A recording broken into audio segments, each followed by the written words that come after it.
Aeron versus Embody. Straight up, these are different chairs, solving different problems, and the deciding factor isn't what most people think. It's body fit, not feel. The Aeron comes in sizes for a reason. The Embody comes in one, and bets that its backrest will mold to you instead. So if you want a chair you can dial into your exact frame, one fits. If you want a back that follows your spine while you move around all day, the other. Pick wrong here, and your back pays for it. Both linked below with the current price. Body fit first, because this is where most people get it wrong. The Aeron comes in A, B, and C. That's not marketing. That's the whole point. Size B fits most adults, around 5'8" to 6 foot, average build. Size A for smaller frames, C for tall or broader bodies. You pick the size, the chair shapes around you. There's a review I keep thinking about. Someone 5'11" who bought the B, loved the recline, but felt the seat ran too small and was stuck between sizes. That's the Aeron risk. If you can't sit in one first, you're gambling on the sizing chart. The Embody skips that whole conversation. One size, and the bet is that the backrest's flexible spine and the seat's extendable depth will adapt to you. For folks roughly 5'4" to 6'2", average build, that bet usually pays off. Outside that window, it gets dicey. There's a clear pattern of shorter users, around 5'4" or under, saying the seat tilts them back and their feet barely touch the floor. And bigger guys, 6'4 plus, sometimes report the armrests don't go high enough or wide enough. So the Embody fits a wider middle, but its edges are harder. Straight up, if you're at the extremes of height or weight, the Aeron's 3 sizes give you a real shot at a proper fit. If you're solidly average, the Embody removes the guesswork. Now, all-day comfort. This is where the chairs feel completely different under you. The Aeron's 8Z pellicle mesh is firm, breathable, and unapologetic. First week can hurt.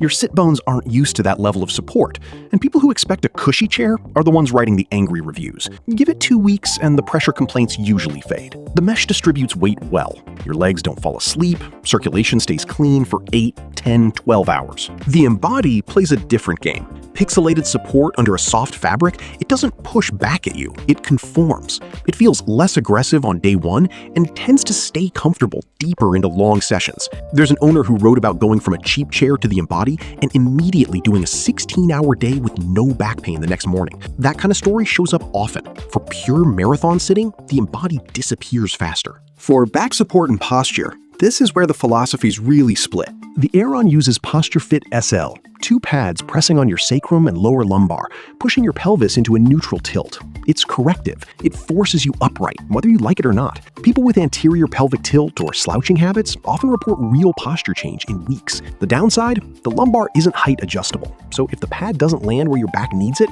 you're stuck. The Embody's back fit is dynamic. The back has a central spine with flexible ribs that follow your spine as you move. Less corrective, more responsive. It supports you wherever you go instead of putting you in one position. For people who shift constantly, lean forward to code, lean back to read, the Embody just keeps up. For people who specifically need lumbar correction, the Aeron is more aggressive about it. Adjustability and dialing in. The Aeron has more knobs. Tilt limiter, tilt tension, seat angle, arm height, width, pivot. Powerful, but some controls sit awkwardly under the seat. The Embody has fewer controls, but they're intuitive and reachable while seated. The Embody encourages you to actively adjust throughout the day. The Aeron, you set it once and mostly forget it. Neither has seat depth adjustment, on the Aeron by the way, while the Embody does. Breathability. The mesh on the Aeron wins this one, and it's not close. If you run hot, live somewhere warm, or your office gets stuffy, the Aeron stays cooler. The Embody's fabric is breathable for fabric, much better than padded chairs, but it's not mesh. In a hot summer room, you'll feel it. On the armrests, here's the quick read. The Aeron's arms adjust in more directions and feel more solid. The Embody's arms are simpler, height and width only, and a chunk of owners find them the weakest part of the chair. If you're armrest picky, advantage Aeron. Build quality is a wash. Both are tank-built, both carry the 12-year Herman Miller warranty covering parts and labor, both have long histories of lasting a decade plus with normal use.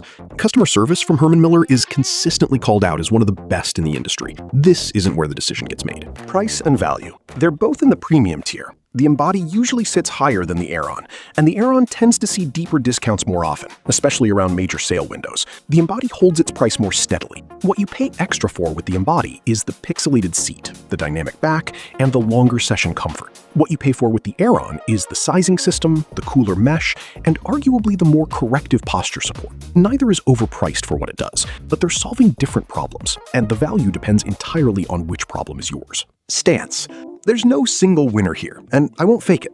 The Aeron and the Embody solve different problems, and the right call depends entirely on your body and how you sit. If you're at the extremes of height or weight, or you specifically need corrective lumbar support to fix posture habits, get the Aeron. If you're average build, shift around constantly, and want a chair that disappears under you for marathon sessions, the Embody is the pick. The Aeron tends to see deeper discounts around major sale windows, so if budget matters, that's the one to watch. And you, which one would you pick? Let me know in the comments. Both linked below with the current price.